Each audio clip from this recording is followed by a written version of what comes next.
Good evening.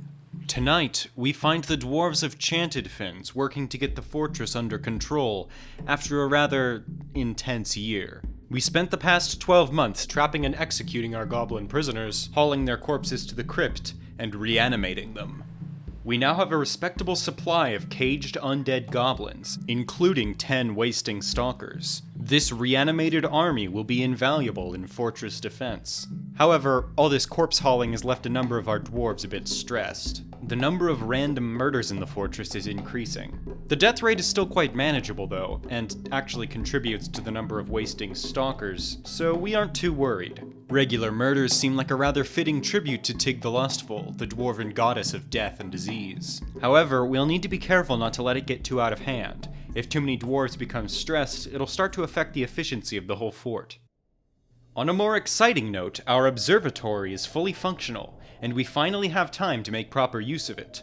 Blood Moon, the vampire astronomer who we've been keeping in the observatory, has been quite busy in her studies. She has rather made a mess of the place, she's sloppy with her living space, but you can't deny her work ethic. She has written 10 books since she was locked up here, and her prose keeps getting better and better. There's a few books here about logic, mathematics, and animals, but what really interests us are her works on astronomy. This is The Unabridged Rising of the Moon, a manual concerning the rise of the moon according to the season. It's written on a quire made out of Monster of Ikuruvu's parchment. Rather exotic. The writing is thoroughly organized, and the prose is passable. Intriguing. There's another astronomy manual here, Daylight and the Seasons Without Limits, which concerns the variation of daylight with the seasons. The writing is clearly organized, and the prose is splendid. Her research seems kind of fixated on seasons in general. Looks like her work is coming along well. Our knowledge of the skies continues to expand. We could really stand to clean this library up, though. We've sent in some dwarves to sort the pile of quires and books, so Blood Moon can work more efficiently. Much better. Our astronomer is getting back to writing about the sun and the seasons now.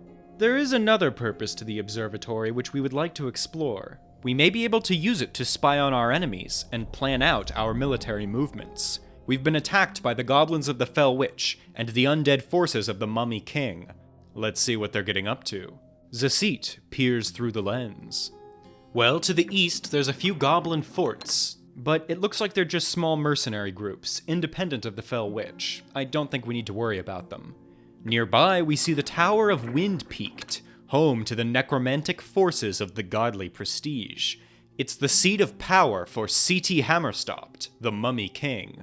We haven't been attacked by these ones in 5 years, and I think we can see why. We're not seeing much activity around the tower. Necromancer towers usually have a lot of undead standing guard, but as far as we can tell, this tower is almost deserted. It looks like they wasted all their undead soldiers attacking us, and their forces are depleted. With the tower undefended, capturing it would be easy, but we have bigger priorities right now.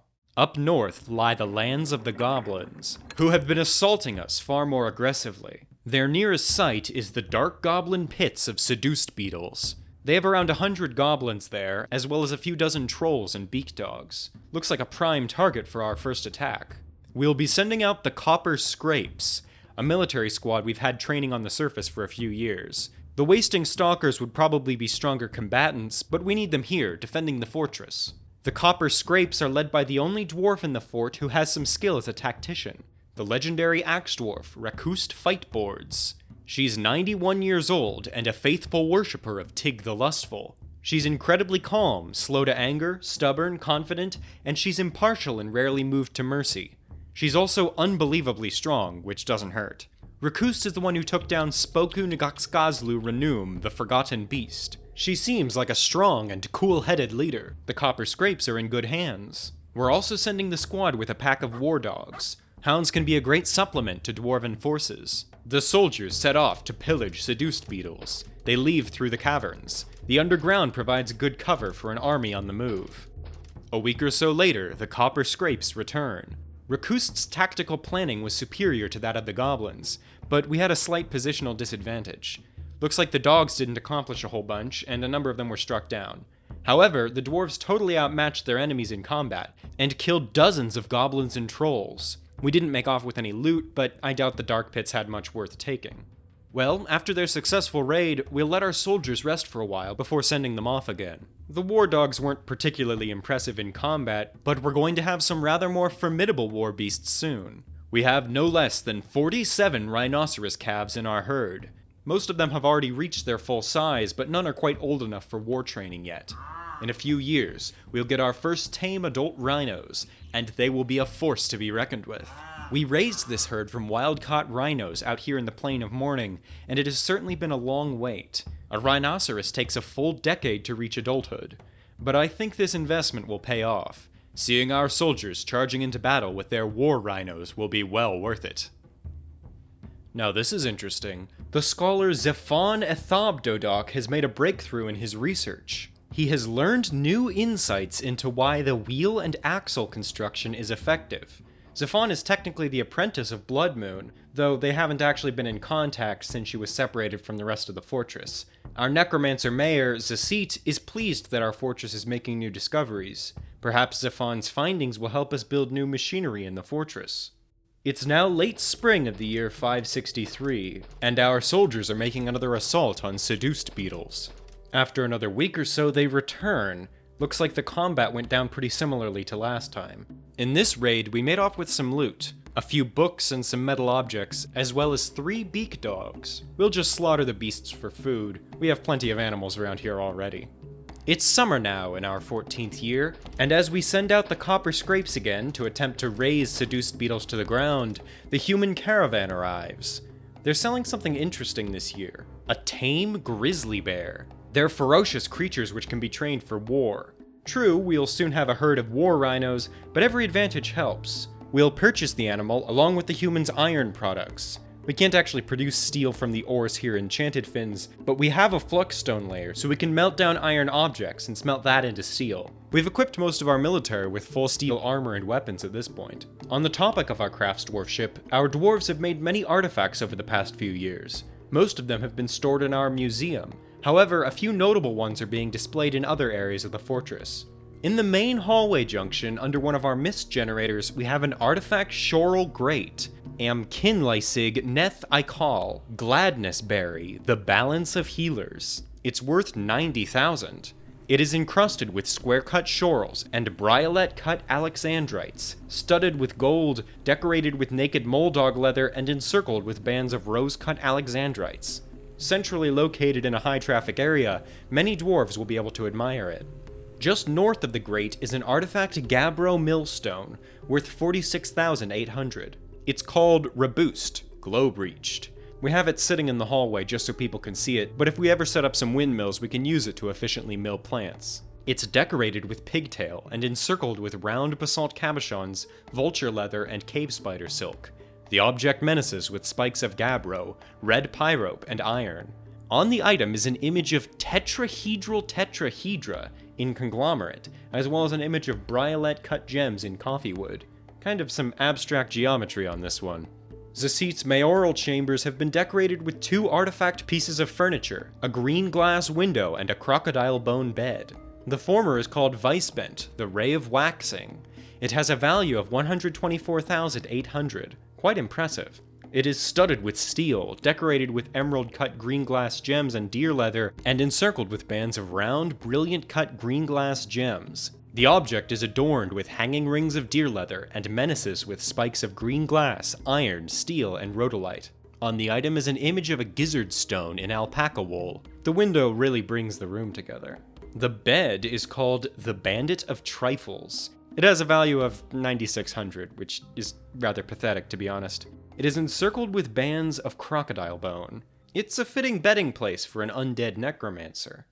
The copper scrapes have returned, and it looks like they were successful, with no casualties. The dark pits of seduced beetles have been destroyed.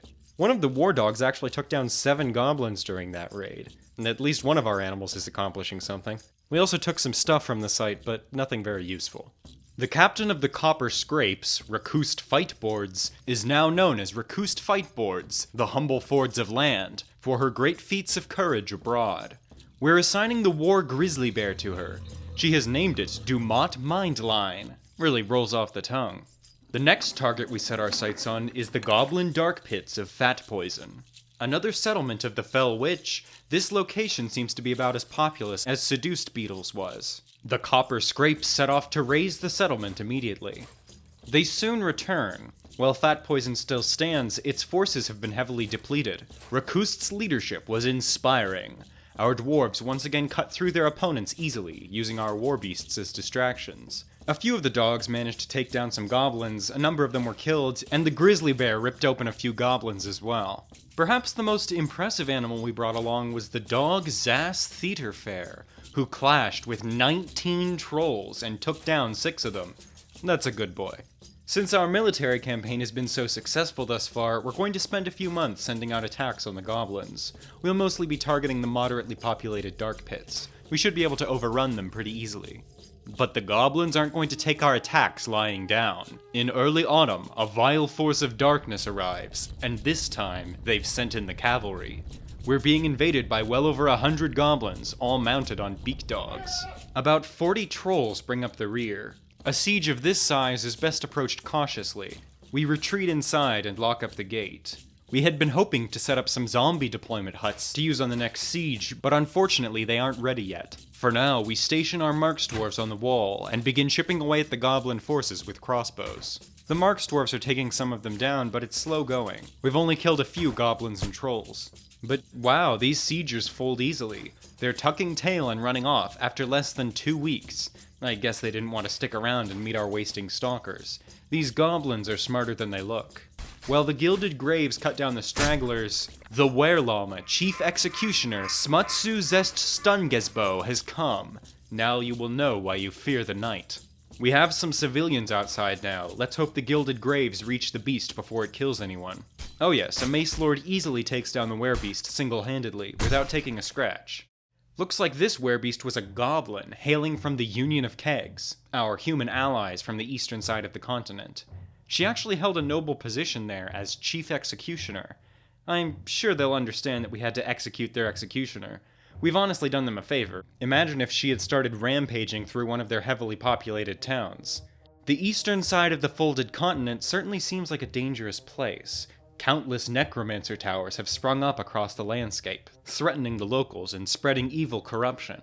However, we do have several allies there. The humans from the Union of Kegs and the dwarves from the Dipped Chambers work together with us, the Whiskered Tool, to keep those necromancers in check. Though, for now, we'll focus on our local conflicts. We send an attack out against another nearby dark pit. Many goblins are killed, and we only suffer canine casualties. Autumn comes and we trade with the Dwarven Caravan. We're mostly just offloading our hand-me-down clothes, and the blood-soaked rags that the goblins were wearing.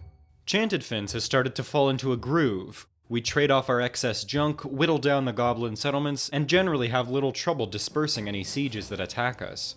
Research proceeds smoothly. Dwarven tantrums are kept in check by our somewhat ghoulish justice policies, and our military slowly grows in size, skills, and arms. It seems that we've become quite a stable fortress under the leadership of our necromancer mayor. Few things could threaten the fortress of Chantedfins at this point.